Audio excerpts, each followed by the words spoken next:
So, welcome to all of you from Europe, America, Middle East, and Asia.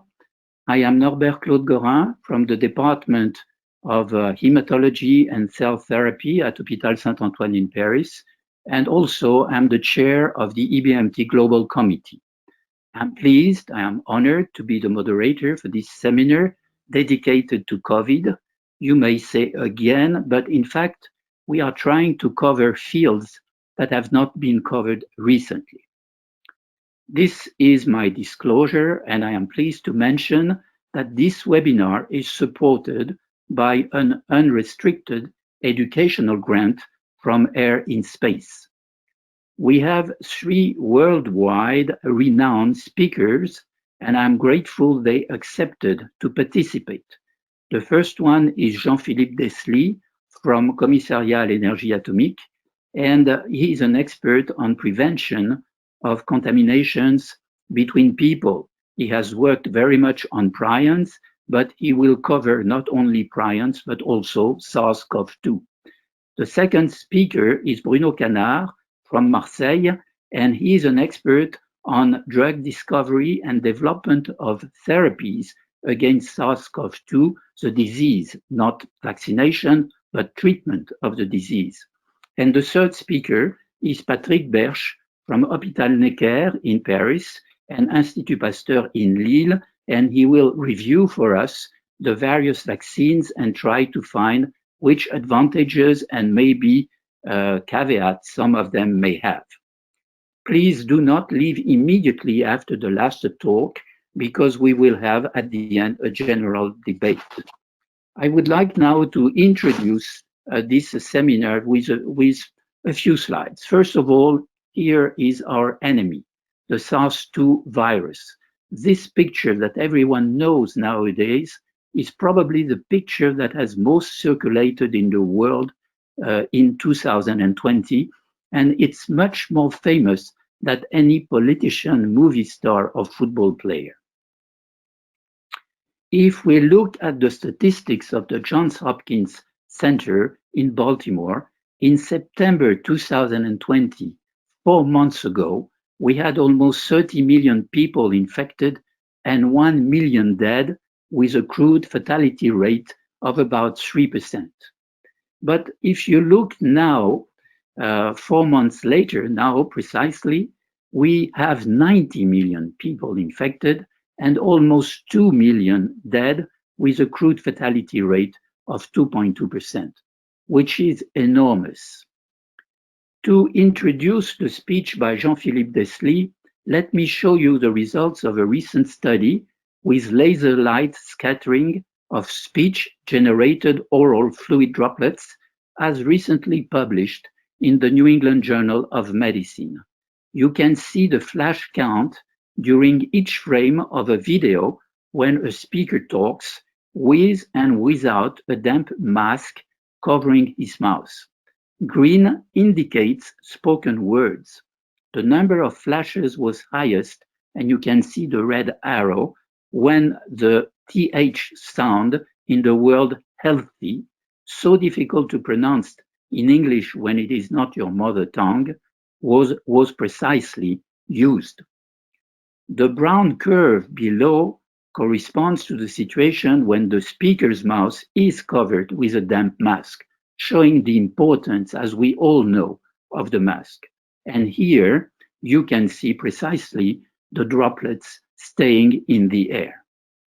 So while the virus itself is too small to be stopped by filters, on the other hand, equipment like the plasmare, as indicated here in China, in Suzhou, not far from Shanghai, blocks the droplets and further also destroys particles of all kinds, including bacteria, fungi, and viruses in an oxygen plasma-built environment. And here in Shanghai, in Regine, biocare rooms with negative pressure in the room to protect the medical and the nursing staff taking care of the patients. For our second speaker, a major topic at a time when everyone is concerned by the vaccine is whether we will find in the end, therapeutic tools to treat the disease itself. I took this slide from the presentation of Bruno Canard himself. We all know that many molecules that gave once hope, in fact, do not work. For instance, remdesivir, lopinavir, ritonavir, sofosbuvir, hydroxychloroquine, and so maybe Bruno Canard will find something else and will be more optimistic than I am at the moment. A few months ago, I discovered by pure chance on the web a molecule, opaganib, which combined with remdesivir in vitro was considered synergistic in destroying the virus. But so far, nobody speaks again of this molecule, and I have no idea whether the trials which are going on are going to be positive or not. Finally, for our last speaker, Patrick Berche, I have 3 introductory slides.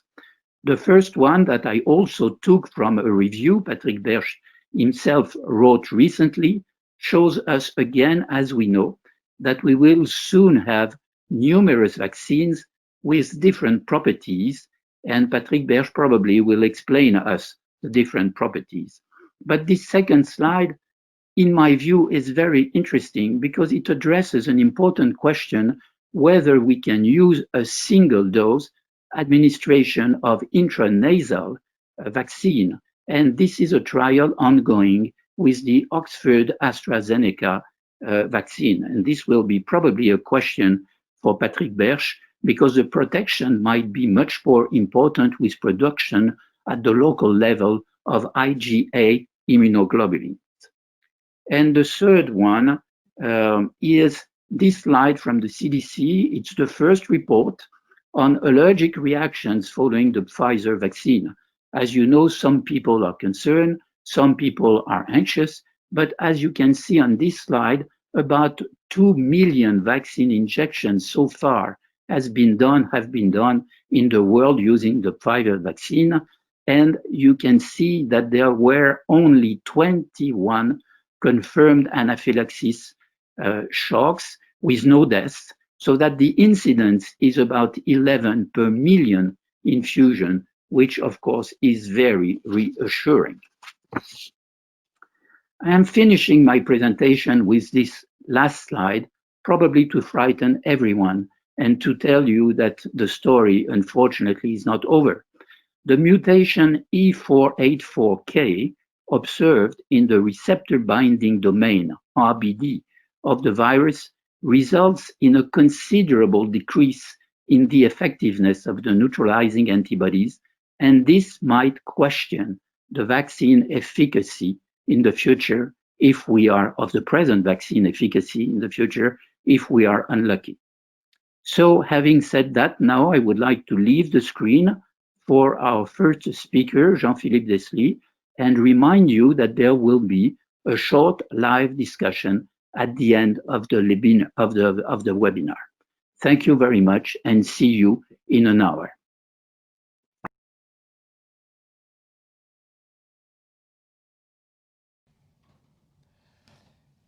Hello, I'm Jean-Philippe Desli. I'm working at CA. CA is a French government research institute dedicated to technological research and notably for the transfer of scientific knowledge and innovation from research to industry. My interest disclosure is the following. I'm the author of several patents on a prion test which has been licensed by my institute to a private company and has been the main test sold during the worldwide crisis linked to BSE, in other words, the famous mad cow disease. And we developed this test on the request of the government. It was 20 years ago. More recently, we have set up a hamster COVID model to be able to test different vaccines, different therapeutic strategies, and also preventions. And we are collaborating with a private company to develop it. And I am also the author of a patent for a new process of sanitization to allow the reuse of surgical masks and other masks for sustainability and to limit the waste in the use of these masks. So when we developed initially the screening test for BSE, the general idea was to develop something very sensitive to be able to block at slaughterhouse the dangerous animals to avoid the exposure of human population. And we published this in 2001, and it was really very sensitive. In 8 hours here, we had the same sensitivity than in vivo testing, which implied several years to have the results.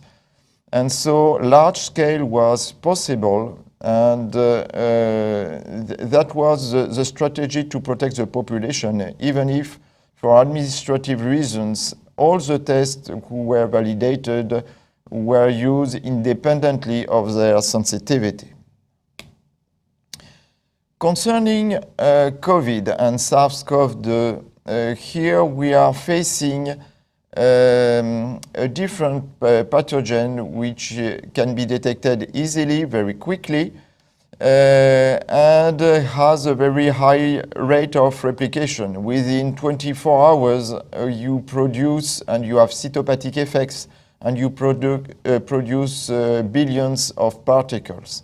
And you are producing them with classical cells, but also respiratory epithelium or intestinal epithelium.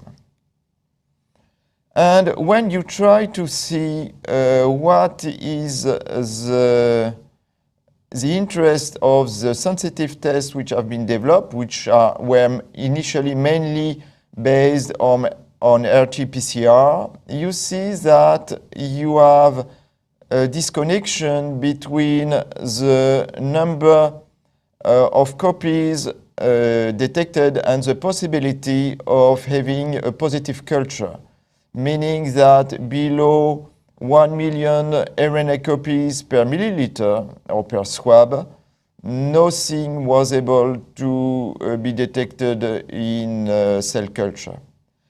This positivity appears very quickly in the human shedding and continues even during the seroconversion. But after 10 days, classically, we consider that there is no more virus shedding. When you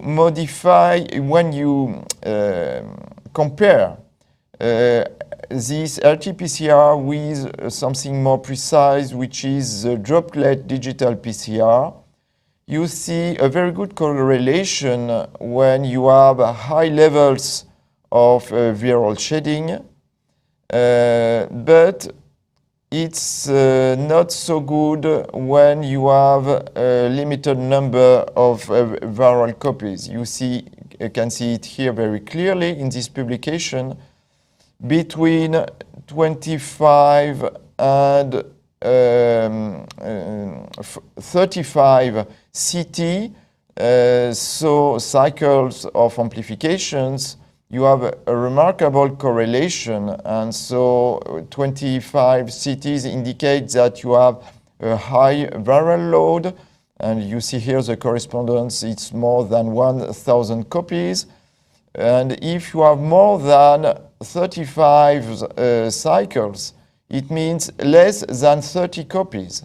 And here the negative limit is 38, and frankly I don't know what it means when you have such a high level of cycles necessary to detect something. And today some tests allow cycles up to 45, and the relevance of such a high number is questionable.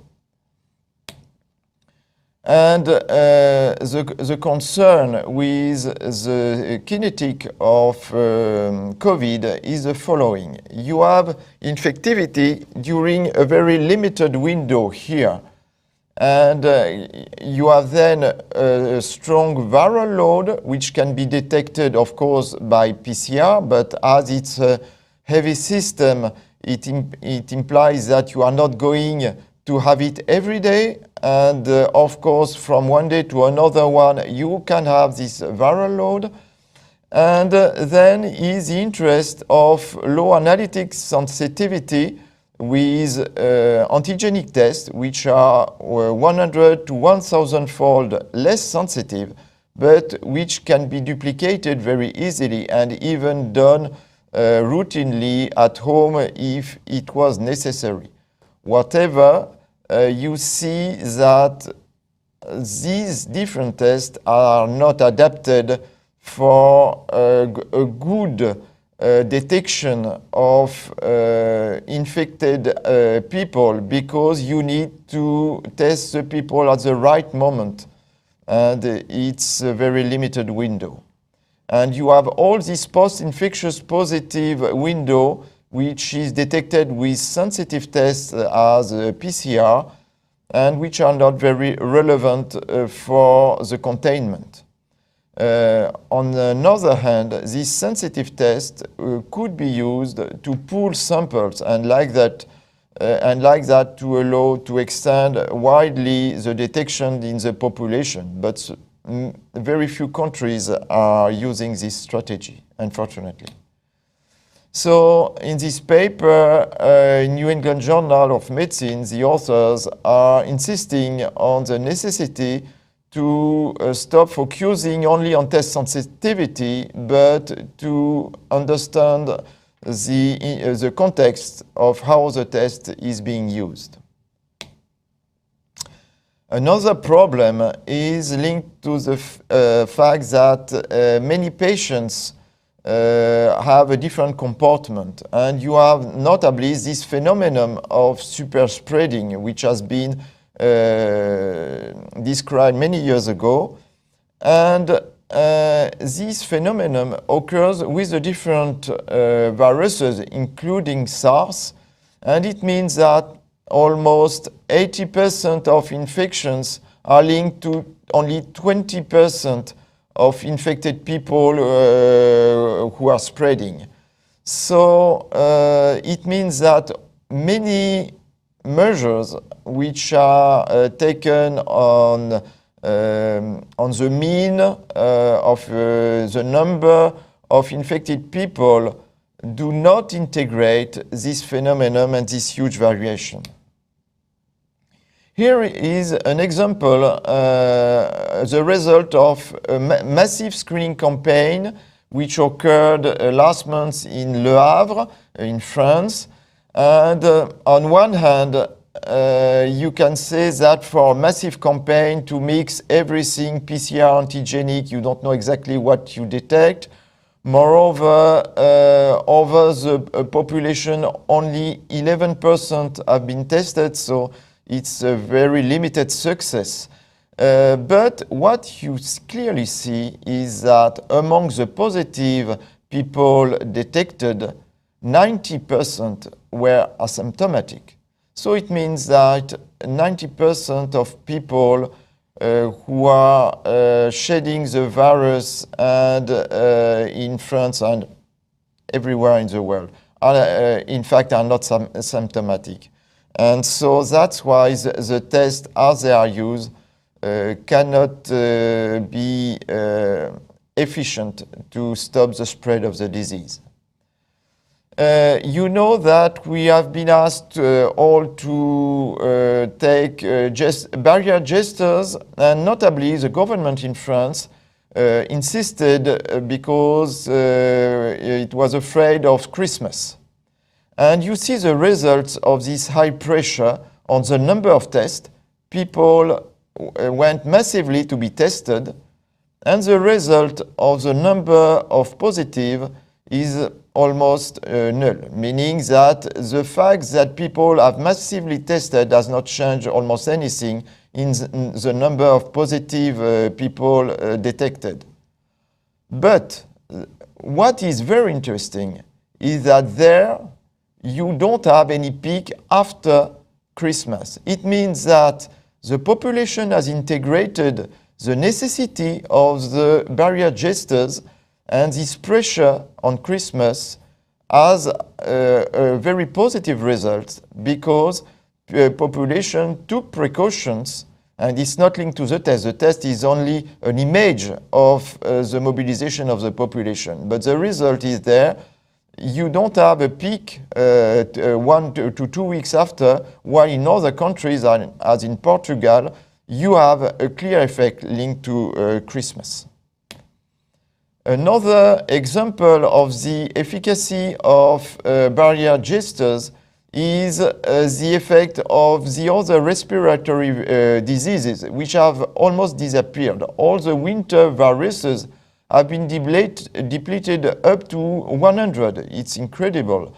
No influenza, no gastroenteritis, no bronchiolitis, while it was, there is here no possibility of vaccination, and it was said that it was spreading between the babies, and in fact it demonstrates that it's the adults which are responsible of bronchiolitis, and but no impact on rhinoviruses. So that's very surprising.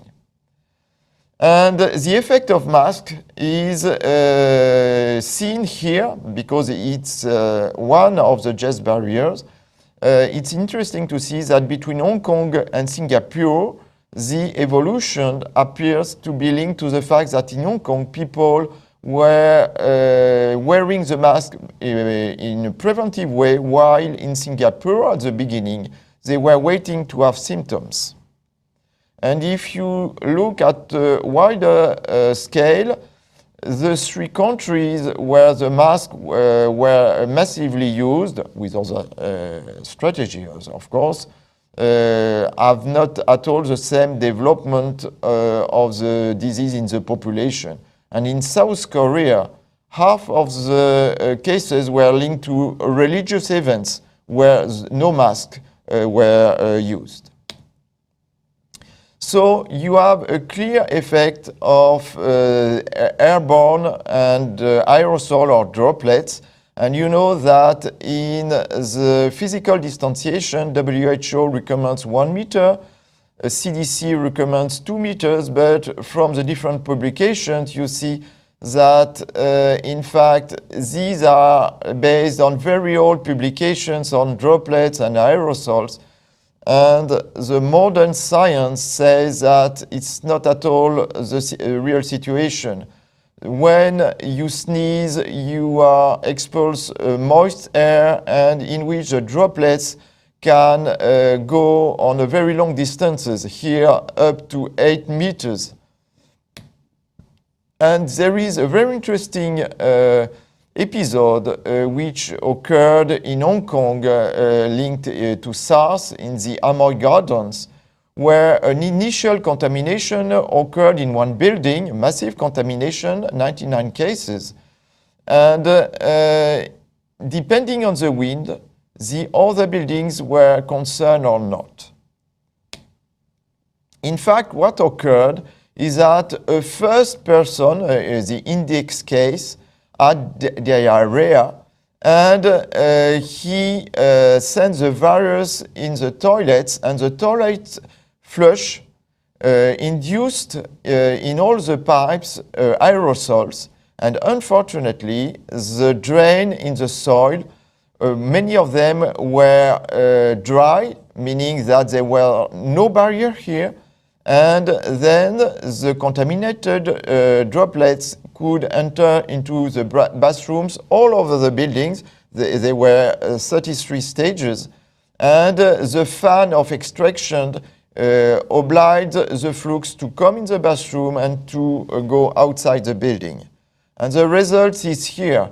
The initial building with 99 cases is here.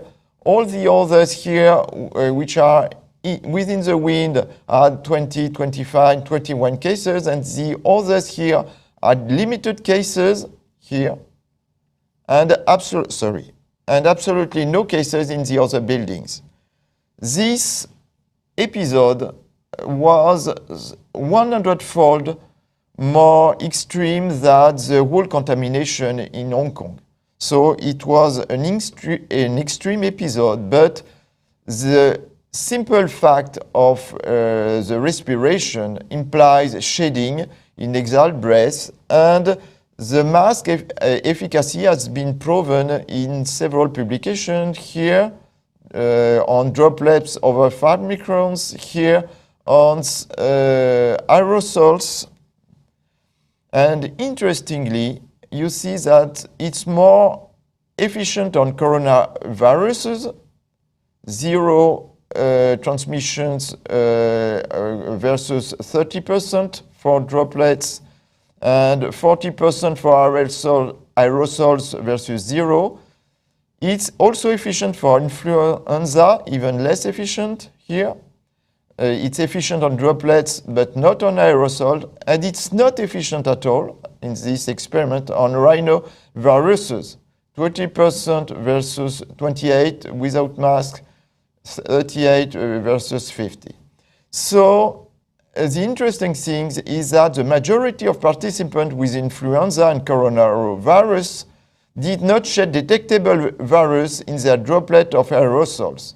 It means that the concentration was weak, but as the breath collection was conducted for 30 minutes, that implies that long exposure, and so that prolonged close contact would be required for transmission to occur. And it has multiple implications when you stay for a long period in a closed area versus outside.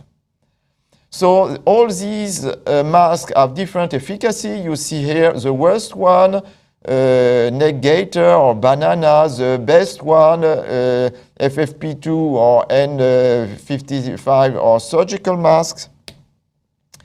And when you visualize the droplets here with a face shield, you see that it's absolutely catastrophic. With an FFP3, which is an N55, but with an exhalation port, you protect the patient, but you contaminate all the environment by the exhalation port. So it's a catastrophe. With FFP2, it works very well. You see here why your glasses tends to be plenty of fog. And when you look at a surgical mask, generally it works properly, but it can be also a catastrophe depending on the brand, even if they are supposed to be all surgical masks. You have also the problem of fomites, meaning the carriage of coronaviruses on surfaces, so very well known by veterinarians.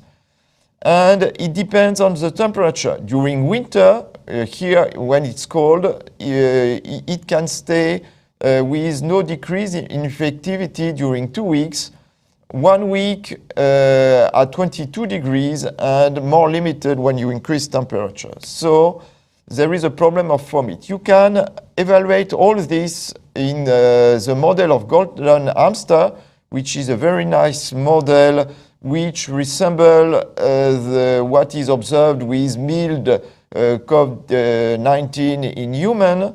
So there is a lot of production of viruses, decrease after infection. By contact, you can transmit it, direct contact to other hamsters. It can be transmitted by aerosols, but limited transmission by fomites. And this model can be used also to evaluate the risk linked to variants. And you know that the English variant, for example, is replacing the initial strain. And you see here an illustration in the hamster where in exposed naive animals, the normal virus needs 4 days to be transmitted, while the variant is transmitted within 2 days. So the risk of variants is is amplified when you have an intermediary host, and notably when you have exchanges between this host and humans. And it's very well known with prions. We use this approach to select variants by changing host, and like that we allow the emergence of new strains. Here, people were very anxious to see that there was wide contamination of mink in Denmark, and on the tested employees exposed to mink, almost 70% had infections transmitted by mink, which themselves has been contaminated by humans. And so Denmark decided to cull 17 million of minks at the end of last year. And another problem is that it has been seen that it could be COVID could be transferred from mink to cats through mink manure. So what could happen in wildlife populations? It has been detected in Denmark, Netherlands, France, Italy, Spain, Sweden, Poland, Lithuania, Canada, United States. Surprisingly, officially, nothing is detected in China, even if it is a very big producer of mink fur.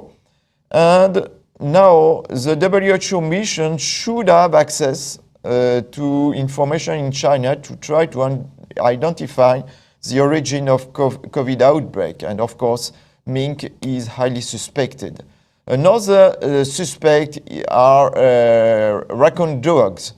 They are a very nice intermediate host, and they transmit from contact to contact and develop no disease, but they replicate the virus in their nasal upper respiratory tracts.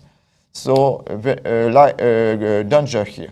Another problem are cats, because they can be silent intermediate host, and so the recommendation would be to take away of cats where you are infected, to try to limit the risk of transmission and cross-contamination between cats and humans. And cats are known to develop a problem of antibody-dependent enhancement with coronaviruses, meaning that the antibodies are favoring the infection instead of neutralizing it, and so it's a real problem.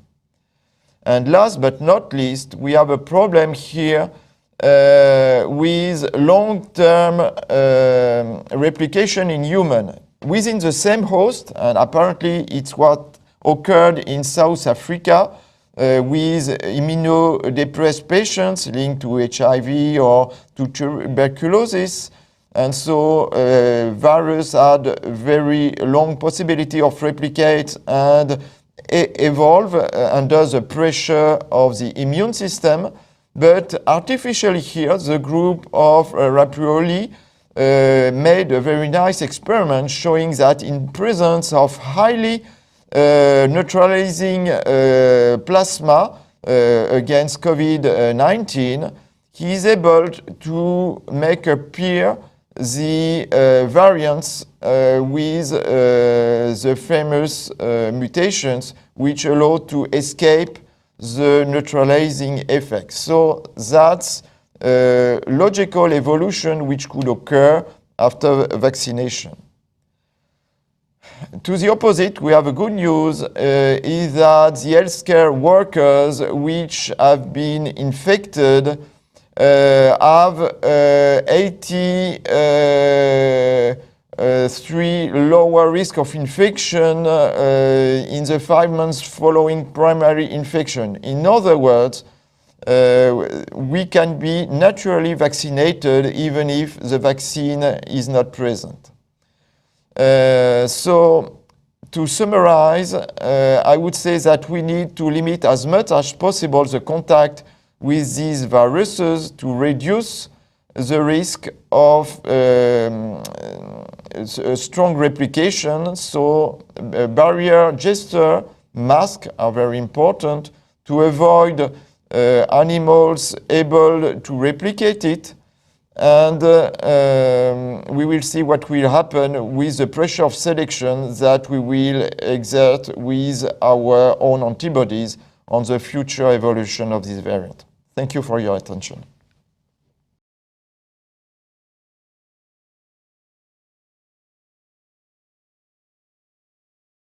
Thank you very much for inviting me to this seminar. I'm going to talk about the coronavirus and the SARS-CoV-2 mainly, and the present context.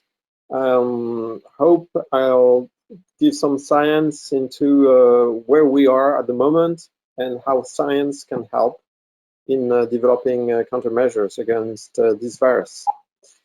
So, first of all, we're going to talk about emerging viruses, and I'd like to put this quote of the Surgeon General of the United States back in the 60s, when we were very proud of the achievements, mainly of antibiotics, where the surgeon said that the time has come to close the book on infectious diseases. We have basically wiped out infection in the United States. So as we see, this is far to be true now, and because of the viruses we experience, we see. And before that, I will give few words about where we come from and where we are heading, and in comparison and to the current pandemic. So before the 20th century, we mainly 3 to 4 big infectious diseases were plaguing the world, mainly the plague due to Yersinia pestis, smallpox, which is a DNA virus, the variola major, which was eradicated in the 70s, and the cholera, which is a bacterium and is still also running in some places in the world. Probably there was also influenza virus, an RNA virus that we know, the flu.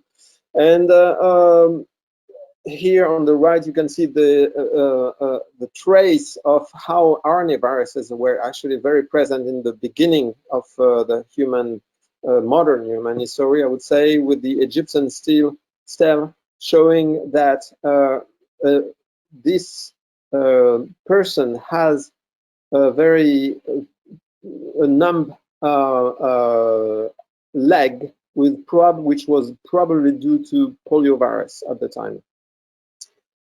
After the 20th century, we had a lot of influenza. Well, during and after we were able actually to record influenza virus epidemics, pandemics, and 3 important big new viruses came: the human immunodeficiency virus, HIV, hepatitis C in the 90s, and SARS-CoV-2 right now on this millennium. And so the common theme there is that the big pathogens shifted from bacteria and viruses that we were actually unable to detect to RNA viruses, and these are novel viruses. So emerging viruses, and most probably RNA viruses, are a global challenge. We can see here a table on the left where the number of emerging pathogens between the 80s and 2005 were recorded. As we see here, the majority are coming from viruses, and most of them, the majority, even the majority in these numbers, are RNA viruses.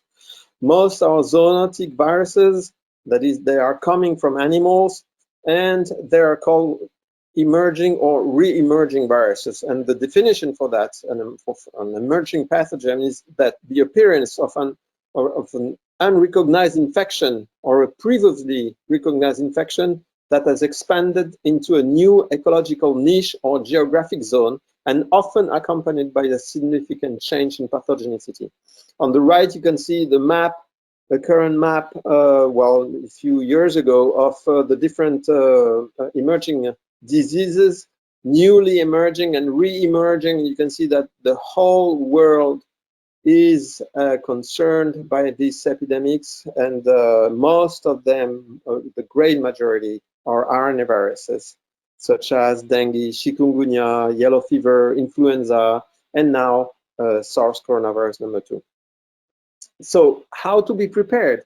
To be prepared against these viruses is to address 3 different things.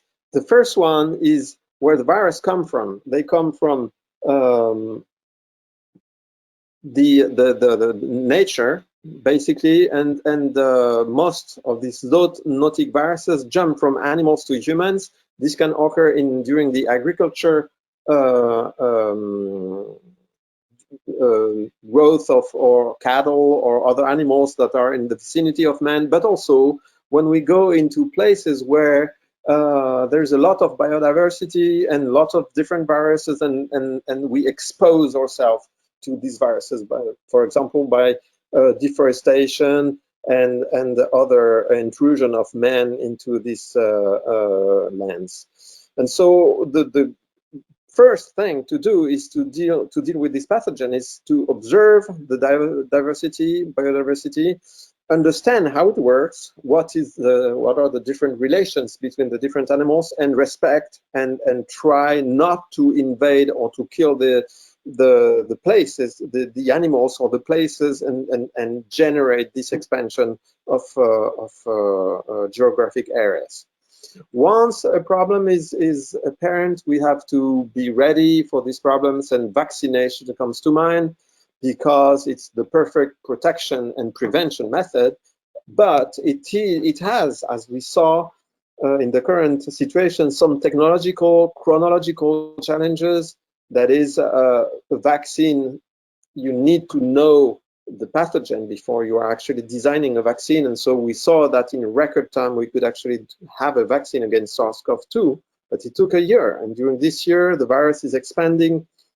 And although we were very, very fast, we missed the first year, which is extremely important for the development. Another aspect, and the third one, is that we need drugs, and drugs, I will come to that in my talk. We have very few drugs against RNA viruses, and then they are linked to early diagnostics, and they must be easily available, and so we are missing a lot of drug for these new viruses. But there is a lot of hope, and the answer for all these three steps is that we need science more than ever. We need a lot of scientific knowledge on these three different aspects to be able to deal with future pandemics, avoid them, and when they're there, control them. We need science, and science is different than technology. It's different from engineering. It's different from medicine. We need science to actually feed technology, engineering, and medicines. And science is really done by academic research. This is a very old slide which presents how to anticipate against RNA viruses. I presented this slide in the early years of 2000, when I was actually involved in a big European project called Vizier, where we reasoned that if we study viruses in general and have crystal structures and mechanisms and character, the mutations, the genomes of a family of all families, big families of virus, and have ready all this science that takes a long time, if we had an outbreak somewhere and we identify very quickly the virus, and this can be done really easily by sequencing technology, novel sequencing technologies, we identify viruses and sequence, and then these viruses, most of the time, they resemble viruses that we already know.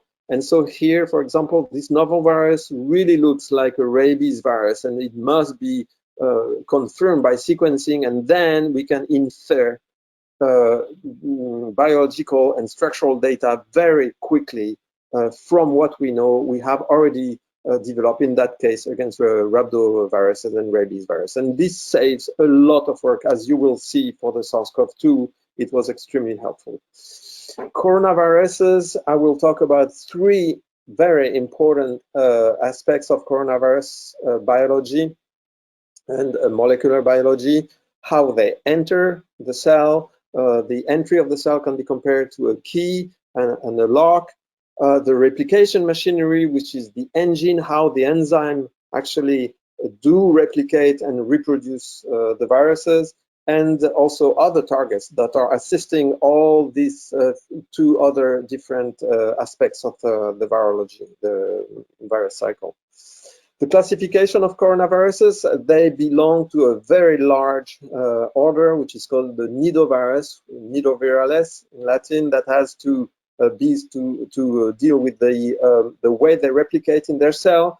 They encompass a lot of animal pathogens, and as you see, they were before 2002 and 2003 for the first SARS epidemics. They were mainly animal pathogens, and even now, only 7 coronaviruses are known to cause human diseases. 4 are not really dangerous. These are the HCoV 229E, OC43, NL63, and HKU1, and 2 members of the clade beta are the SARS-CoV-2 1 and 2 and the MERS, which are actually the dangerous pathogens that we know of this family. Why are they called coronaviruses? They derive from their shape and their appearance under the microscope. On panel A, you see the virus, which resemble the virus particle, which has these little spots on the periphery, which were reminiscent of a corona, a crown in Latin, and so that gave the name of the species. The corona are a family of positive stranded RNA virus, one of the largest RNA genomes, which can go up to 32,000 nucleotides, which is really a lot and has a lot of coding capacity. A lot of proteins are coded by these viruses, which are actually giant-like RNA viruses. Before 2003, as I said, and before the appearance of SARS and MERS, they were only known to cause common colds in humans, respiratory diseases that were benign, and the SARS epidemics changed that. So how do they emerge? How do they pass on to humans? Well, they almost all have an origin which goes back to bats. And bats harbor a lot of different coronaviruses. And in some cases, these coronaviruses can go to an intermediate animal, produce an infection, either productive or transient infection, and then sometimes this infection is actually transmitted to man. As we see here, all the different coronaviruses, benign coronaviruses, come from bat and rodents, and all the dangerous coronaviruses, which are below there, SARS-CoV-1, MERS, and SARS-CoV-2, have their origin into bat coronaviruses, as you can see from the sequence, and were ultimately transmitted to man. As we see for SARS coronavirus 2, the present one, we do not know the intermediate host that was probably responsible for the passage from to humans. So back to 2003, SARS coronavirus emerged from bats, went to civets, and these civets, because they were sold on markets for food, jumped to humans and then began a human-to-human transmission, which is actually the hallmark of a pandemic. And it started in China, then went to Hong Kong and Taiwan, Singapore, a flight to Canada, and then there was an outbreak in the world, which was contained as the virus was not really transmissible, but was pretty dangerous, with a case fatality of a fatality case ratio. About 10% of people were actually dying of this virus. The MERS appeared in 2012 and gave several epidemics, peaks here on this this graph, and you see that the epidemic is still ongoing actually, but this virus is much less transmissible. So far we have 2,500 cases in the world, but the fatality case ratio is pretty significant, with almost 35%. And again, bats were at the origin of the disease, transmitted to men and camels. SARS-CoV-2 appeared in 2019, as we all know, and this is already an old slide. Old slide means it was taken in October, and you can see that the rate of the pandemic is actually incredibly high, as we see that for, now we have 80 million people, 2 million deaths, and only 3 months or 4 months away from this number we were on this slide, half the number. And it's still counting with no really signs of decrease. So how science can help and will help, and is actually helping a lot right now for the COVID? Well, we have to, the first thing is to really understand how the virus works, because we cannot really work blindly and have only countermeasure. We need drugs and vaccine. And here is an indication of what is the viral life cycle of the virus. So the virus is actually entering the cell into a process called endocytosis, where there's an invagination, binding of the virus, invagination of the membrane, and the virus is traveling into this membrane until it is released by a process that I will describe later, called fusion, releases all the material inside the cell. The viral enzymes are actually generated by translation on the host machinery.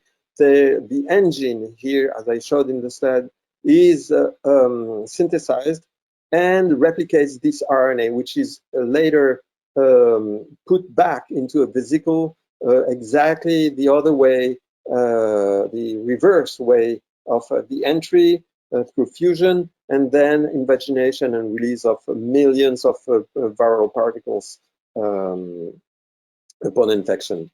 And these two processes really share a lot of things in common, as I will show in the remaining slides. So the entry is really dependent on these proteins that you see here on the slide, which are called the spike.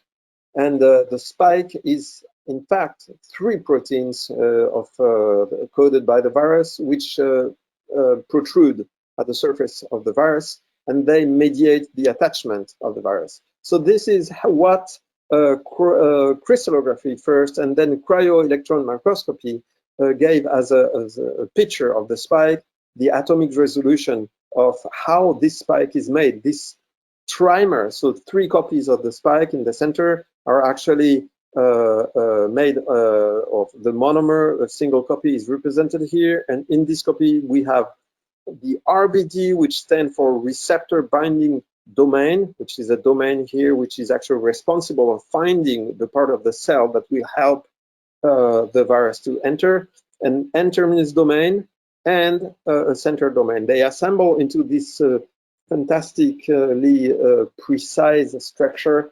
If we see on the right the structure from the top, and we see that we have 3 different binding domains that are able to attach to its receptor. In this case, the receptor is called the ACE2, which is angiotensin converting enzyme type 2. How did that work? So this domain is actually binding to ACE2, but it is not only binding that promotes entry. It's like a key with a lock. We have the RBD, which is binding to ACE2, and then it needs activation, a little bit like when you have the key in the lock, you would put it in the lock, but then you have to turn the key to activate and make the door open. It is exactly what is happening here. Once bound to ACE2, the protein is actually opening up, losing up, and this allows the inversion of the membrane and release of the material inside the cell. So ACE2 is the cellular receptor at the surface of the cell. Its presence and sequence defines which species are infected. Of course, if we have a lock which is not able to receive the key, it won't work. And so it is not only defining the entry process, but also which animal and which cell and which tissue is going to be infected by the virus. That's why the ACE2 being expressed a lot in lungs, arteries, heart, kidney, and intestine, the virus will substantially enter in these cells to provoke pathologies. So how this activation is made is cellular proteases, enzymes, actually bind to the spike and cleave. And how they bind to a very peculiar site, which is unique to coronavirus SARS-2, here represented in this orange box. The SARS-CoV-2 has a special sequence which is unique into its family, and this is cleaved by furin-like proteins to promote this entry. So several cleavages are required to achieve membrane fusion, at least 2 cleavages, and the efficiency of the cleavage is actually determining the infection efficiency. And for SARS-CoV-2, this cleavage is actually very efficient because of this increased efficiency site, furin cleavage site here. How is this species specificity determined is shown in this slide, where you have another representation of the spike protein with the RBD, and you can see that the different amino acids that are changed in the RBD or in the protein actually are specific of species. For example, we have rat and rodents that have this specific mutation for 9.3 at this position. It's not a mutation, it's actually the sequence that defines the species. And one can map exactly the different animals that have the different that have receptors binding to these different amino acids. The NTD is also a site of specificity, and many different work now, sequencing work, are devoted to really understanding how amino acids at this position mediate entry. This is a very useful map because whenever we sequence a new variant, we go back to this map and see where this variant is actually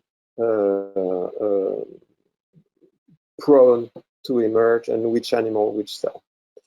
If we go further into the definition of molecular atomic definition, here we see what can be determined by cryo-electron microscopy. Here we see that this is a picture of pink and violet of the RBD bound to this receptor. So we see that this surface is like the glue, or the binding surface here is really determining the affinity. If we go further into resolution, we can map this to atomic details, which amino acids are actually bound. If we go further into definition there, we can see precisely which are the amino acids which are binding and giving affinity to the receptor. Here, 2 of the important amino acids that have been detected into the South African variant. For example, this amino acid at position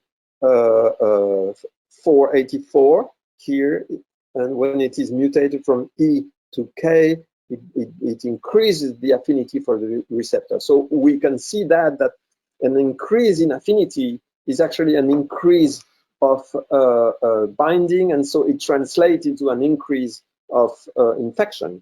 And we can model the different mutations here that will actually decrease or increase the affinity. So basic science here is actually absolutely key to predict the efficiency of infection. And of course, because antibodies elicited by the vaccine will map to these precise sites, it also predicts the success, helps to design very good therapeutic antibodies and vaccines. Here is an experiment about the anticipation, how science is going to be very helpful to anticipate what is coming. So in this series of experiments, researchers have taken the first RBD from the first isolate, the Wuhan virus, and they have evolved it in the lab alone, not into an infectious virus, but into mutated forms of RBDs, and they see that they can actually increase the affinity, if we go to the left here, the different curves are titration curves of these novel receptors, and they actually record the mutation. And what they see is that, for example, the mutation 501, which is found in the British variant, is actually increasing at least 2.5-fold the affinity of the receptor. And if you see, for example, that if you addition this mutant 501 to 484, you increase the affinity about 13 times. So it is actually worrisome that, but the prediction of this experiment is absolutely key to anticipate what is possible to come in the future, and really be prepared to incorporate this mutation into vaccine. So what can we go further here? So the people doing this experiment actually took this variant and included into another experiment and redo the process of selection, and they could actually come to variants that have, as you see here, an affinity of 2.5 picomolar between the receptor and the RBD, which is 600-fold higher than the wild type, which is here 1.6 nanomolar. So you can see that we have these variants do not exist yet. The mutations and the variants exist in the laboratory, but this is what we can expect. This is bad news. We probably will see even much more infectious variants coming in the few months. So we really have to get faster than the virus, vaccinate and contain before we can see these variants appearing. This is a table that summarizes what I've just said. We can actually map the different positions here on the residues, see what is actually possible to get in the laboratory, you know, on the intermediate position there, and what we actually observe on the circulating variants there on the bottom where I showed. And we see that some of the mutations have already appeared, like 484, 501, 477, but novel mutation can actually appear at position 380, 58, 460, etc., etc. So these are the more worrisome variants that are expected in the future. In my next piece of work there, I will present what can be done on the replication machinery, which is really the engine, how this engine can be stopped. So this engine is the Rna Polymerase Complex. It is a very sophisticated enzyme which is able to replicate the virus. That is, you see NSP12, the source protein, bound to NSP7 and NSP8 into this very sophisticated heterotetramer, bind to the RNA and addition nucleotide at the incredible speed of 600 nucleotide added per second, which is the fastest RNA polymerase known. The coronaviruses have evolved an incredible machinery there to reproduce and replicate their genome. But the good news is that we have experience into controlling this type of enzyme through nucleoside analog that act like a sand in the engine. For example, the remdesivir, favipiravir, molnupiravir, and all other nucleotides are actually able to get into the active site and terminate RNA synthesis. So the good news is that this enzyme is very conserved, so we do not have the problem of variation of the different serotypes, variants, etc., etc. If we find a drug which is acting on one coronavirus, it will be active on every coronavirus. So remdesivir has several problems. I will come back to this, but the drug concept is very interesting because we can actually store it and use it immediately. And if we find a drug which is already available, this will be extremely important in controlling contact cases, initial cases. Here is what we have. It's compared to HIV, for example, where we have 35 different drugs to treat the virus. Here we are at the beginning of drug design for SARS coronavirus. As I said, remdesivir is not an oral treatment, but people are trying to increase the property of the molecule so it could be used as inhaled at least. And it has some problems like toxicity, which is not, selectivity is not great. It has to be used very cautiously. Molnupiravir is another drug which is being developed and right now in clinical trials. We don't know how it's gonna go, but probably it will also be helpful in controlling the viruses. Therapeutic antibodies are being developed, and the big question marks here are there going to be active despite spike mutations? That we don't know. Probably clever design will help, and the vaccine, of course, are actually working pretty well right now, and we have to include the novel mutants and variants in the upcoming vaccines. The good news is that there's an intense effort by pharmaceutical companies to find novel drugs, and novel drugs are slowly showing up, which is a good, very good news for the control of the epidemics. So other targets, other enzymes are being investigated, and this is a summary of the different parts where we could actually act, and where people have been trying to repurpose or position existing drugs.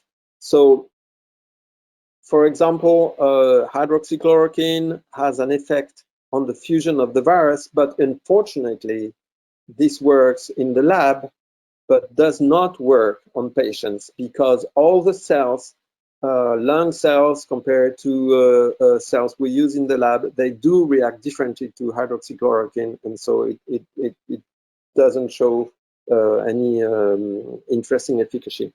We have a lot of other other drugs that have been used and tested. Most of the time, the effects are not great. They are useful, but they are not the miracle drugs we're expecting. We have to be careful that some of the drugs have been used and repositioned without any scientific basis, really. Like lopinavir and ritonavir, a lot of work has been done on that, but it's not really helpful, and there is no scientific basis because the protease of the HIV from where these drugs are derived is not the same as the SARS protease. Oseltamivir, which has some very minor utility in flu, has absolutely no use in SARS coronavirus because the enzyme which is targeted by Tamiflu or oseltamivir is not present in SARS. So we have to be really keep the science serious there. As my last slide is a proposed action map for therapy. What we need first is absolutely, and this was very apparent during the prison crisis, we need absolutely precise, accurate, and fast diagnostics, because without any diagnostics, we will always have patients that come to the hospital too late. So diagnostics are extremely important. We saw also that during the control of the pandemic, it is absolutely required.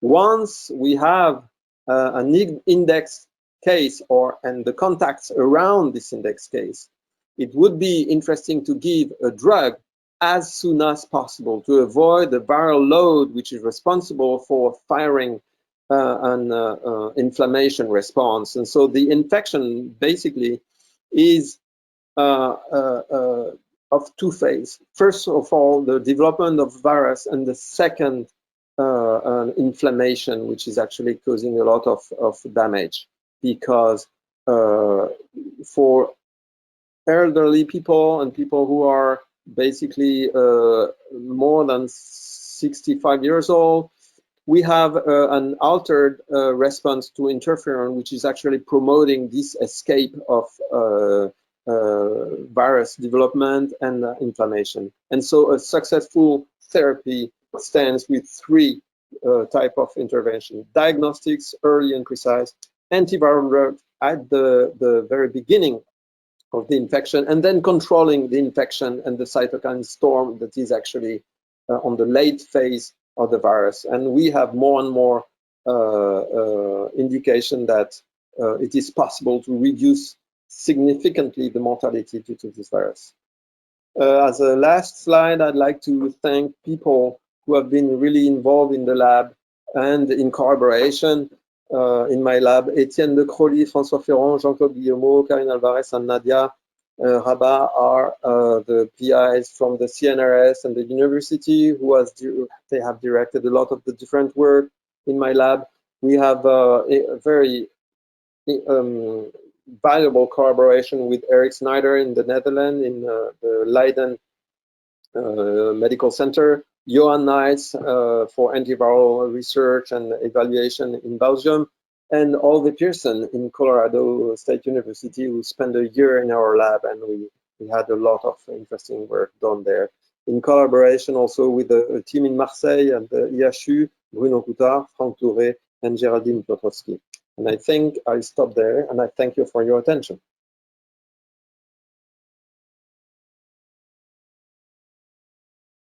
I will speak today about the vaccine against COVID-19. A deadly pandemic spread rapidly around the world within few months, resulting in 1.8 million dead in December 2020. This pandemic has induced an economic collapse. How can we get out this unprecedented health crisis since the Spanish flu? The only way to stop the circulation of the virus is to reach herd immunity, that is, protection against contagion of about 60 to 70% of the population. Without vaccination, this can take years with a very significant human cost. The purpose of vaccination is precisely to accelerate this process and to protect vulnerable people against severe infection. It is the reason why many researchers and pharmaceutical companies have entered the race for vaccines using various and sometimes revolutionary technology with the hope to end the pandemic. So the SARS-CoV-2 is an enveloped viruses, coronaviruses, with a single strain RNA genomes originated from bats. The virus is constituted of four main structural proteins: the S-spike proteins that promote entry in cells, which is a very major antigen for the vaccine, the E envelope protein, the M protein, and the N nucleocapsid protein. The virus is transmitted mainly by symptomatic patients via respiratory droplets from cough and sneezes. The infecting dose is 1,000 viral particles. It is relatively stable virus with few mutations as compared to the flu virus. If there is no proven variation of virulence, recent mutants more contagious have emerged recently in United Kingdom and South Africa as a new threat. So the spike protein plays a key role in the entry of the virus. The spike displays strong affinity for a transmembrane receptor called ACE2 for angiotensinogen converting enzyme 2, and a serine protease from the cells cuts spike and allows entry of the virus, and the membrane fusion is achieved, and the genome of the virus can replicate freely in the cytoplasm of cells. So it was important for vaccination to make sure that the natural infection induces protective immunity. That's a prerequisite. Most symptomatic patients spontaneously ill in a few days, but about 15% of patients suffer severe acute pneumonia aggravated by cytokine storm, ultimately resulting in death of 1%. Almost all patients produce antibodies, IgA, IgM, and IgG, and develop a protective T-cell immunity which eradicates the virus and prevent further infection. The protection lasts at least for 6 to 8 months. There is very rare documented cases of recurrence and relapse in cured patients, indicating a strong post-COVID protective immunity. This is reinforced by experimental data in infected non-human primates that acquire a strong post-COVID resistance to nasopharyngeal virus challenge with a strong antibody response as seen in patients. So the virus can multiply during natural infection in the upper respiratory tract to induce immune response, IgA, IgG, and IgM. Protective immunity is due to the production of neutralizing antibody and cellular immunity. Epitope pools detect CD4 and CD8 positive T cells in 170% of convalescent patients, respectively. T cell response are focused mainly on the protein spike, but also in other viral protein. So the objectives of the vaccine, anti-COVID vaccine, is one, save life, because we know that 90% of the dead people are often very old people, so elderly, and patients with comorbidity, including diabetes, hypertension, or obesity. The second objective is to stop the circulation of the virus, to reach herd immunity. So herd immunity, it's the final goal of vaccination because it's the only way to stop the pandemic. In a given population, you have a lot of susceptible persons which become infected and which will recover, and in red there are recover people. So the objective is to obtain 60 to 70% of resistant people, which can stop the propagation and circulation of the virus. So one thing is, very important thing is the achievement of an accelerated development of anti-Cov virus vaccine. The convention, you have two ways. The conventional development takes 5 or 10 years, and the SARS-CoV-2 development took almost 12 months or 18 months. So the development of a new vaccine usually takes 10 years. First, a preclinical research phase in animals define vaccine target, efficacy, and toxicity.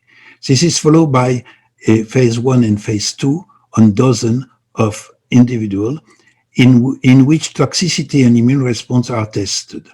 Then phase 3, where the vaccinated people are exposed during a wave epidemic, and we compare the protection of vaccinated people to that of control receiving a placebo. Review of result and approval takes 1-2 years in the conventional development. This is followed by phase 4 with a large-scale production of vaccine and diffusion of to the general population. In the case of COVID, there was important pre-existing data indicating the spike protein as a major target defined by previous work on SARS and MERS epidemics. Beginning in February 2020, the phase 1 to 3 were overlapping. Due to the emergency, phase 3 was finally completed for some vaccine in November 2020. Licensing was obtained in 1 month, and for 3 vaccines, large-scale production and diffusion began in November and December 2020. This is an unprecedented achievement. So let's see about this, the vaccines that we may have.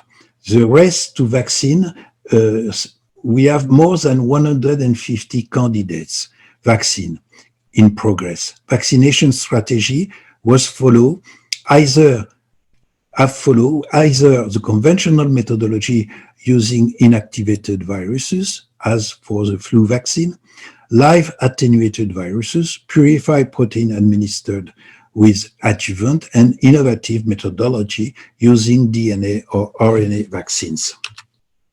So the inactivated and attenuated vaccine are first, the virus, for the inactivated virus is very simple. Virus is grown on cell culture and chemically inactivated, for example, by beta-propionolactone.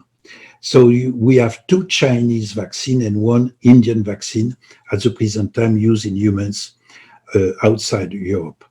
And for the live attenuated vaccine, you have, we take the wild strain of virus, and it is weakened by genetic engineering and then injected live in people.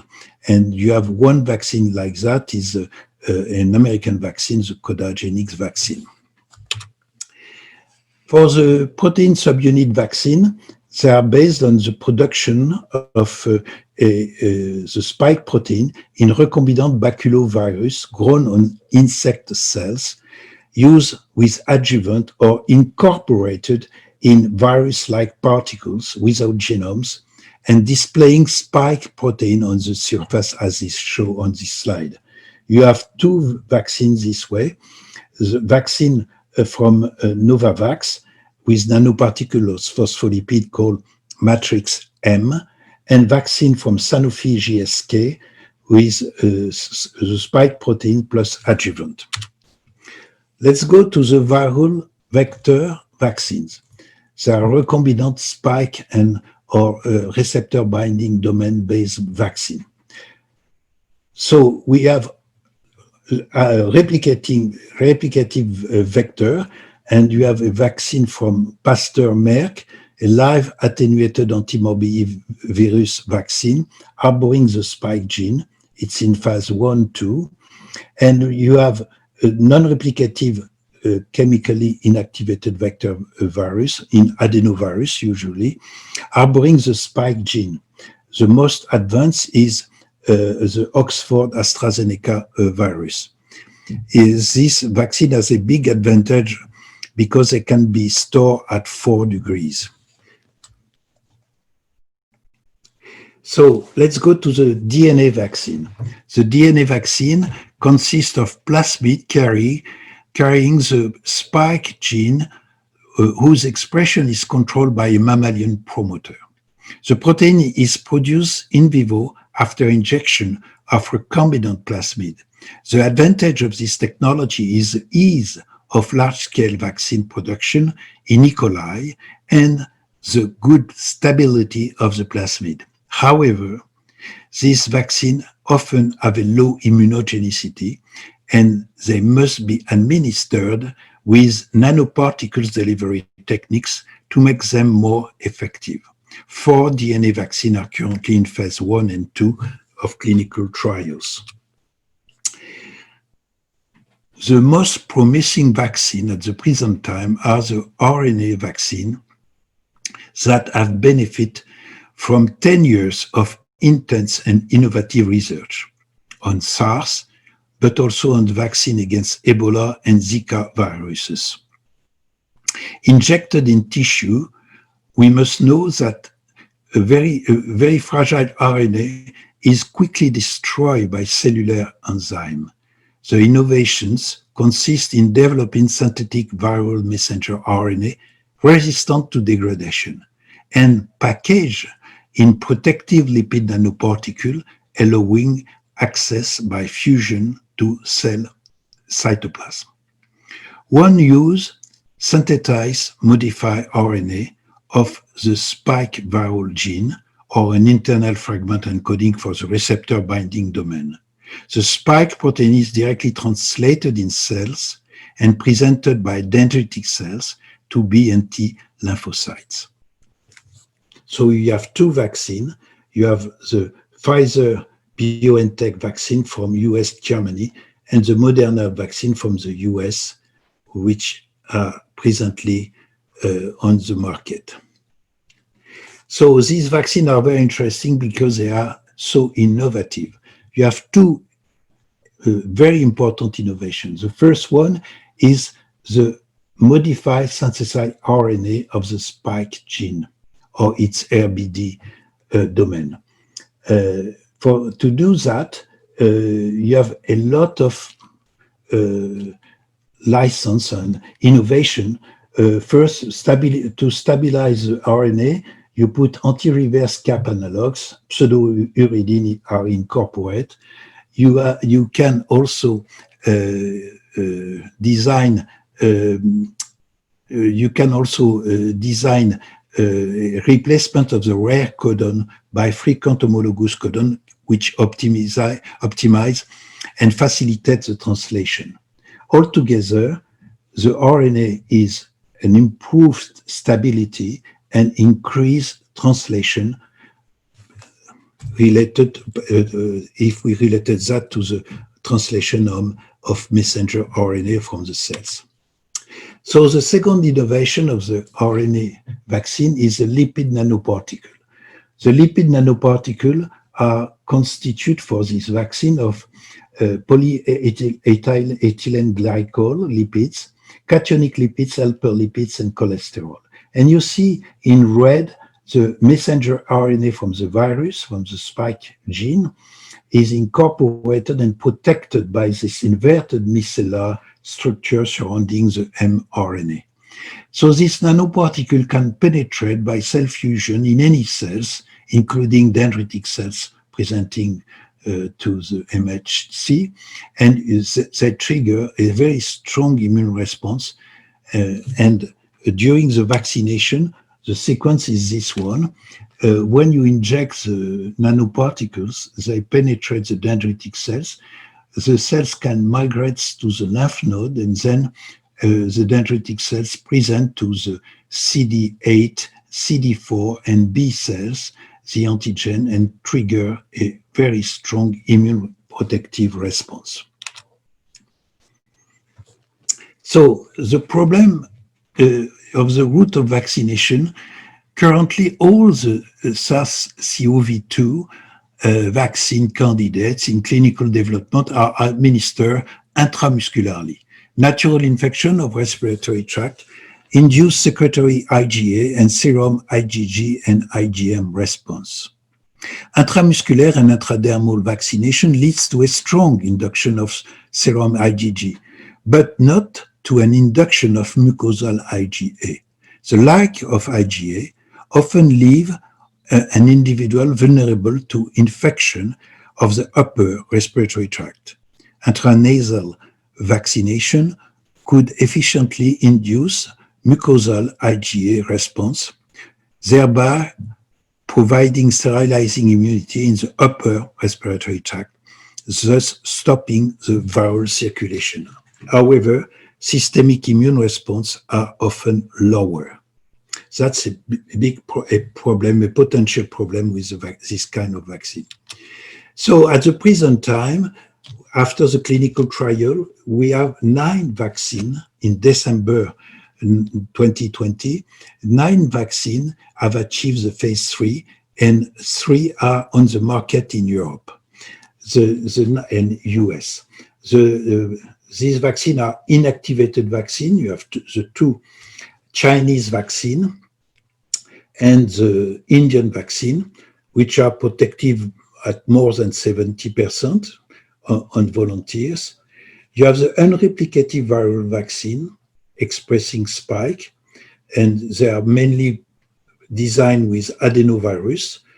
The only one on the market at the present time is the Oxford AstraZeneca vaccine with a very good protection.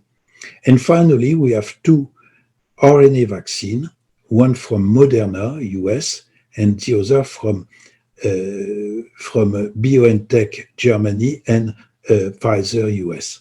And this vaccine give a very good protection of 95%. And you may have some side effect, but the side effects are always minor. So the result of phase 3 trial show a remarkable efficacy of viral vectors and RNA vaccine, which confer very good protection. They are easy to prepare, but require to be stored at low temperature. RNA vaccine could open a new era in the history of vaccinology because of their efficacy to present adequately the antigen. So what is the strategy of vaccination for the population? First, you have to define priority to save life and to stop viral circulation. To save life, most countries have chosen to start by the high-risk people, to vaccinate high-risk people, more than 65-year-olds, hospitalized, and people with comorbidities. Then comes the healthcare worker and professional exposed to the public, and then the general population, strong incentive without mandatory vaccination. So I want also to insist on the importance of the logistic. How to vaccinate hundreds of millions of people with vaccines requiring 2 injections and store at low temperature, -80 or -20. You need a requirement of vaccination center and a strong involvement of general practitioners, pharmacists, nurses, and other people. You have a necessity of an administrative management, strict administrative management, recording and follow-up of the side effect, fever, redness, local redness, myalgia, arthralgia. And also the big problem is the communication, the pitfall of the vaccination campaign. How to convince the population of health benefit and safety of novel innovative vaccine, and how to restore confidence. Transparency of communication is very important, and fight against misinformation, fake news, and social network, which are so destructive for the confidence. You have several unsolved questions. The first unsolved question is the duration of protection. Do we have to boost or not? We know that benign coronavirus circulating in humans since decades, responsible for rhinitis or cold, induce a 2-3 years protection. So we hope that it will be the same for the post-COVID immunity. You have an uncertainty about the contagiousness of vaccinated people, as underlined this point before, because we don't know yet if the vaccinated people can be infected and how long they can be infected, and so if they vehicle the virus. The best route of administration is also to be defined. Do we have to inject the vaccine by intranasal, intradermal, or intramuscular in order to prevent the circulation of the virus? The contraindication are allergy. You have some problem with allergy, maybe some disease like the autoimmune diseases. Who vaccinated? The last question. Convalescent COVID patient, former asymptomatic or healthy carriers. Are they protected? Do they need to be vaccinated? The question will be quickly solved in the next months. I thank you for your attention.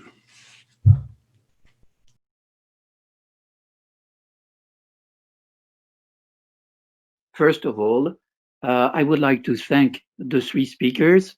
You gave a wonderful talk, and I am sure that the participants will share my opinion. So that's number 1. Do you hear me? Does everyone hear me? Patrick Berche mentions he cannot hear me. Maybe you should open, I don't know, the sound, something. Anyway, then I want to express my gratitude, of course, to Air in Space, who made this webinar possible.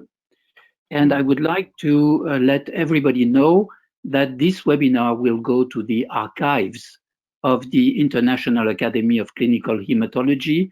And in case you want a replay, you can get the replay. Now, I got a considerable number of questions. We are late, but I will still try, with the approval of the organizers, to take 10 to 15 minutes and ask questions. However, I had to select because I had too many questions. The first one may be for Jean-Philippe Desli. You frightened apparently at least one participant about cats, and I would add dogs.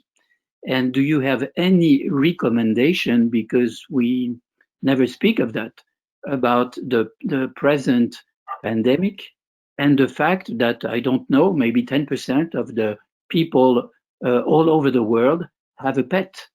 So do you have any recommendation or nothing special? Yes, there is a very simple recommendation. Is when you feel sad, when you think that you have the coronavirus, don't go to kiss your cat. Try to avoid to transmit it something, because then you have exchanges. So that's the only precaution. The cats are not as being highly replicative for these viruses. So apparently there is not a big issue here, but precaution implies that when you don't feel well, you don't kiss your grandparents and you don't kiss your cats. And would it be the same for dogs? Probably. Dogs apparently are less problematic than cats. Okay. So, all right. Then I selected, as I said, some questions for Bruno Canard. I'm going directly to probably the important points. In fact, as I said in my introduction, we don't at the moment really have drugs, target drugs, that we're working on and which we believe are going to be probably effective. You mentioned a few drugs within phase 1 and 2 studies, but there is not much publicity about this. Do you have a favorite in mind? Something which is coming that we do not know yet? Well,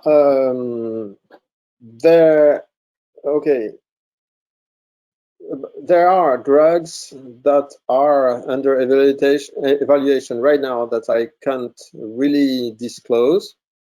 There will be publication pretty shortly about drugs which are repositioned.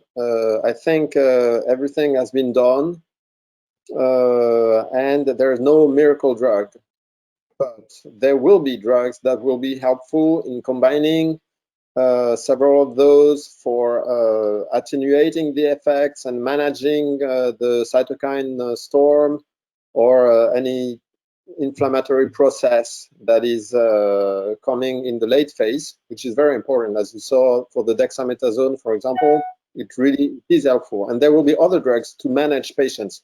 But in terms of having new antiviral drugs that are effective at the very early stage, there are some drugs that are being developed, that are being evaluated, and that will probably be, well, the graal there, you know, the golden standard is an orally available drug that we can actually have before any type of contact, prophylaxis, or contact cases. So we cut the viral load. There are few drugs that are being developed. The present drugs, remdesivir, molnupiravir, and are drugs that have a problem. Remdesivir, the problem is known. It is not orally available, and it has probably mutagenic potential because it's a modified base. So I think it's a very, very first generation drug, which will be abandoned. As you remember the HIV time where AZT was the first drug, it was a poor drug, but it was the only drug at the time. And so it's becoming, you know, it's going to be improved. So we're right now at the phase where there will be, everything has been probably done for the repositioning of the drugs, and the novel drugs will take 6 months to a year to come. But the good thing is that they are targeting conserved enzyme, and so the problem, if we find a good drug, it will be active on any type of variants and things like that. So this is a good news. Okay, so I'm jumping because we don't have much time. You also, Bruno Canard, frightened everyone with the, the high affinity for the receptor of the new mutants. And you showed us the curves going to the left with a higher and higher affinity. So the question is, and the question in fact could be also for Patrick Berche or for everyone, do we really know that the present messenger RNA vaccines will not protect us against the South African variant? I'm not speaking of the UK variant, but you showed us that the South African variant, in fact, had a very high affinity for the receptor. And so the question is, what about the present vaccine? Okay, so it's such a rapidly evolving situation that it's amazingly rapid. So even a week ago, I wasn't aware of what's going on. So every day almost, there are papers coming out, preprints. So we have to be careful about preprints because they are not peer-reviewed yet. But you can see that when the team has a very long history of good science, we can trust what is in there. And so as soon as, even this morning, I was reading a paper and updating my knowledge on the variants. It seems that not only, and it's not, I'm not trying to frighten or, I'm just trying to interpret what is actually written on these papers.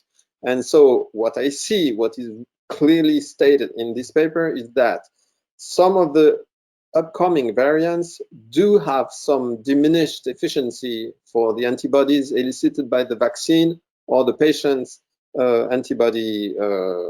existing antibodies. So this is a fact, and it's becoming more and more precisely mapped to amino acids. So we are in a hurry right now, in a race of about stopping as much as we can the spread of these variants so we can adapt the vaccine as soon as possible. This is a fact.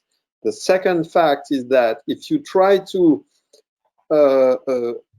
predict and anticipate how much better affinity you can get with the RBD and the receptor, there is a lot of improvement in the affinity that can be recorded in the laboratory. And since what we have seen in the laboratory and what is happening with the British variant, the UK and the South African variant, this is really well correlated. So the situation say that examining the data says that they must be there will be probably variants of increased affinity and increased problem, even probably more worrisome than the South African variants. This is what we see from the data. Now we know that nature sometimes plays tricks, and it may not happen, but what we do know today is that it is a possibility. So there are two phenomena which are annoying. The first one is that when you treat in vitro with neutralizing antibodies, you are able to push the emergence of variants. So only in vitro, and it's very efficient and very rapid. Second one are the news from Brazil. From Manaus, because apparently we thought that there was a herd immunity a few months ago because more than 70% of the population were infected. And apparently there is a new wave and with a huge mortality linked to a variant. So these two facts combined indicate that there will be a problem. So you are both of you pessimistic. So Patrick Berche. I agree for the Brazilian mutant, but for the UK mutant, I think it seems that vaccine might be very efficient still, because you don't see relapse, for example. When you have 60,000 contaminated a day, you must see relapse with the new variant. It is not the case, first. And second, it has been shown that the antibody are still active on the virus. For the South African variant, what is very impressive when you look at this variant is all have the same mutation separately selected. It means something in terms of structural, I think Bruno Canard might speak about that, but it means something that in very different places you have exactly the same and accumulated mutations that change the conformation. In terms of protection, we know that the neutralizing antibody are less protective, but you have many other epitopes on the spike protein which might impede the virus to escape from the immune system. And also you have innate immunity and cellular immunity. So in my opinion, maybe we will have for some variant to use new vaccine, but at the present time we cannot be sure that this variant will change completely the vaccination procedure. But I had a specific question for Patrick Berche again, along the same lines. Among the existing vaccines today, wouldn't it be reasonable to think that if you take a killed or attenuated viral particle vaccine like the Chinese or the Indian, you might get a larger spread of immunity or antibodies against various epitopes? Would it be, I would say, unreasonable to think that this kind of vaccines might be more effective for the mutants as compared to the RNA existing vaccine of today? You're right. In the perspective, in my opinion, we will have to use several vaccines. And as you mentioned, the inactivated vaccine, which have all the antigen, might be interesting with a lower protection, 60 to 70, like for the flu vaccine. But that might be interesting. More you have a narrow spectrum, more you may have to face mutants that can change the protection. So I think either the vaccine with the spike protein altogether and the vaccine with the kill virus might be interesting to use on the field. Probably several vaccines will be used and will be complementary as the epidemic proceed. We have 2 more minutes. Would you say that, and then I have a question for the 3 of you, but just to finish with Patrick Berche, I mean, would you do something which clinically seems not reasonable, 1 shot with vaccine A and 2nd shot not with the vaccine A, but with the Chinese vaccine? We cannot. The virus. I think we cannot do that. The clinical essay trials have been made with the same vaccine. So if you need 2 vaccination, two injection, you need to use the same vaccine. That's my answer. We cannot do other way, because otherwise we don't know. So my last question, I think that's okay. My last question for the 3 of you, and I don't know who is going to answer. You know, people are always frightened. They are frightened of everything, the virus, but also the vaccine. We know that. Not all people, but some. Wouldn't, and especially the messenger RNA. So suppose you get, at the time you get the vaccination with the lipid particles and the messenger RNA inside. And at the same time, you get an infection by a retrovirus. And the question, I know that it's not dangerous, but I would like that you confirm that. Suppose that you get the reverse transcriptase of this retrovirus active at the same time? Wouldn't it be possible that the spike mRNA coding sequence goes then directly in the DNA? Is anyone sharing this concern, or is it really totally stupid?